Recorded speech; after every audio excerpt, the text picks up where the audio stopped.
their literacy rate is higher. We have improved. The trajectory we are certainly on a trajectory path. We are moving upward, but this is what we must bear in mind, that this is actually the way we can improve. This is everything then stems down to how do we improve ourselves, how do we better our lives. We need to have awareness, we need to have comprehension, we need to have an understanding, and for that there is nothing better than education. And education, yes, it starts at home, but there has to be a formal element to it.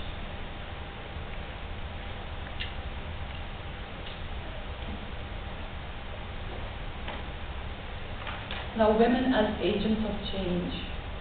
World over, women have, whether it's the economic scene or the political scene, they have shown their strength, their economic and political empowerment, and how that translates into the well-being of people and into the development of various countries. Here you can see world's most powerful women. Angela Merkel, the German Chancellor, a very strong lady. She's been nominated by the Forbes as the world's most powerful woman. Now, she, we all know, she has a lot of say in the European Union. She has come up to this position based on her competence. She really had to be good. She really had to be a fighter. She really had to have a lot of courage to be in this position. Another lady, the U.S. Secretary of State Hillary Clinton, she too by Forbes has been listed as one of the world's most powerful women. Queen Rania of Jordan. She's not only the queen, she's a humanitarian. She has done a lot of work for education and health of young girls, women around the world. And she too, when she speaks, she also says that it is about economics. Women are the active economic contributors. Then we have Sonia Gandhi, President of Indian National Congress, a very strong woman. She's an icon for a lot of women in India and around the globe. Coming to the corporate sector, we have Sheryl Sandberg, the Chief Operating Officer of Facebook. Almost everybody now uses Facebook. Facebook has very recently had one of the most successful, largest IPO. Now, the number 2 in this company, she is a woman. There are plenty other examples.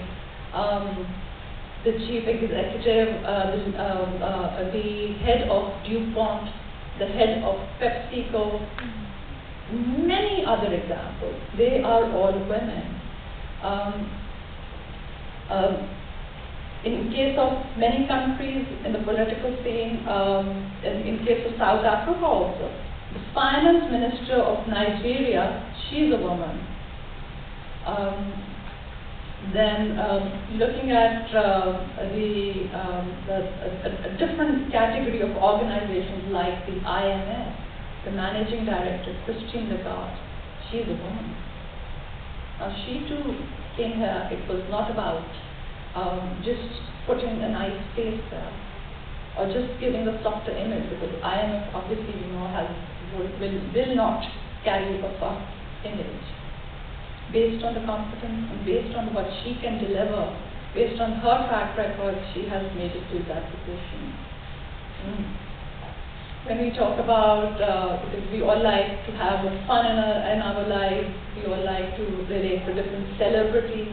Angelina Jolie, an actress and a humanitarian. The woman is absolutely remarkable. she has changed the face of the world in many different ways. And she has been, she has really contributed, not with her best acting skills and entertaining us, but wherever there is a need, wherever there is a need for a need of an extra hand to help people, to help boost the spirit of people, she has been there. She has visited Pakistan also twice, when certain catastrophes were hit. In 2005, when Pakistan suffered the worst earthquake, she came there. She could have just sat there in her country. She could have just funded with whatever funds she could contribute, whatever money she could. But she came there. She helped people lift their spirits. In 2010, she came again when Pakistan was hit with the worst flood. She came again to lift our spirits.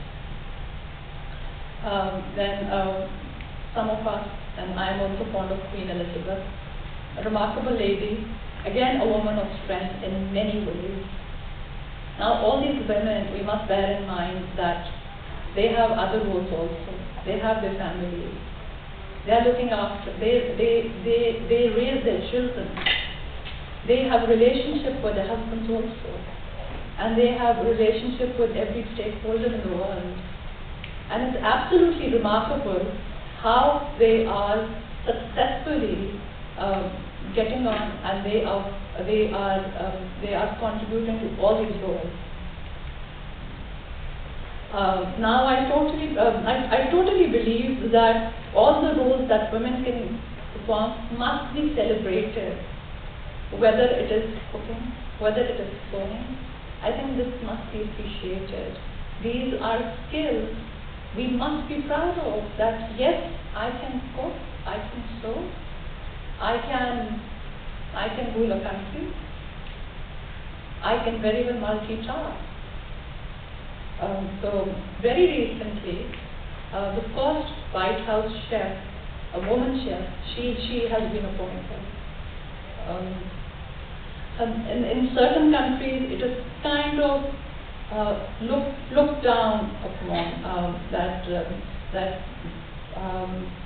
women or men, they have this kind of a job which is not actually based on whether they have based on having a very high-fi college, law, or a doctorate degree. These people, with their own skill set, they can really make a difference to the lives of many others. When we go out to eat at different restaurants, I think it is one of the best times that we have. And the person behind the kitchen, making a really nice meal for us, these are the people who must be celebrated, and they must be encouraged. So it has to be not only in a particular field, but in every field, people must be celebrated and encouraged. Now, just to share with you some of the celebrated women from Pakistan.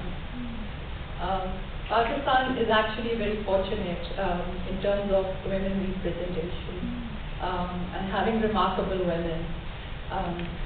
The current foreign minister of Pakistan, a very high achiever, only 34 years old, Hina Rabbani her. She has made it to a very high position, and she has added to a lot of visibility for our country. Now, a lot of people, maybe they know her, maybe for all her the way she dresses up or what she carries, but nevertheless, a very strong personality, and she is there. She stands shoulder to shoulder with a lot of men, and a very strong decision maker. Does she belong to a political family? She definitely belongs to a political family, yes. Then we have Fatima Bhutto, the granddaughter of Zulfikar Ali Bhutto. She's not actively into politics. She's a journalist. She writes books, she writes articles, travels around the world, and she speaks. An icon for any Pakistani, a personal favorite of mine also, a very powerful speaker. She has told the world that here is a woman, a young, educated, a very dynamic thinker. She represents the women of Pakistan. We have women like these. And then we have a recent Oscar winner, the first female Oscar winner from Pakistan, Sharmeen Ubaid-Chinoy. I was very ecstatic to see last week when the Oscar was won. And I mentioned this yesterday also. In her little speech, the ending note was that all the women in Pakistan who are making a change, who stand up for the change, don't give up. And this is a message not only for women in Pakistan. It's for women and men around the globe. All of you who stand for a change, for the better global good, please don't give up. There are many other examples in Pakistan which I would like to share. One of the state bank governors, which is the regulator of the banking companies, she has been a woman. The present competition authority, which takes care of all the anti-competitive practices in our country, that organization is headed by a very competent woman. So there are many, many examples, even in Pakistan. And obviously, 51% of the voters in Pakistan and many other countries, they are women. So let's celebrate the women who have done well, and let's celebrate what we have learned from them, all the good things that we have learned from them, both for men and women. Benazir Bhutto, the daughter of the East, a remarkable woman, a very strong woman who still sort of has a shadow on a lot of people around the world. We've seen Mother Teresa making such a phenomenal change to the world. Nobody can forget her for what she was and what she did. She changed the lives of many people. She changed the way we think today. She changed the way we would deal with humanity, deal with other human beings. And then obviously we have Shirin Bosar, who changed the world in many ways. And she instigated a spark in a lot of women, and actually a lot of men also. A remarkable icon, and a lot to be learned from her. And I would like to thank Mr. Fawzar for giving me the book yesterday. And I absolutely fell in love with the sport. Sorry, I think I was changing the slides back.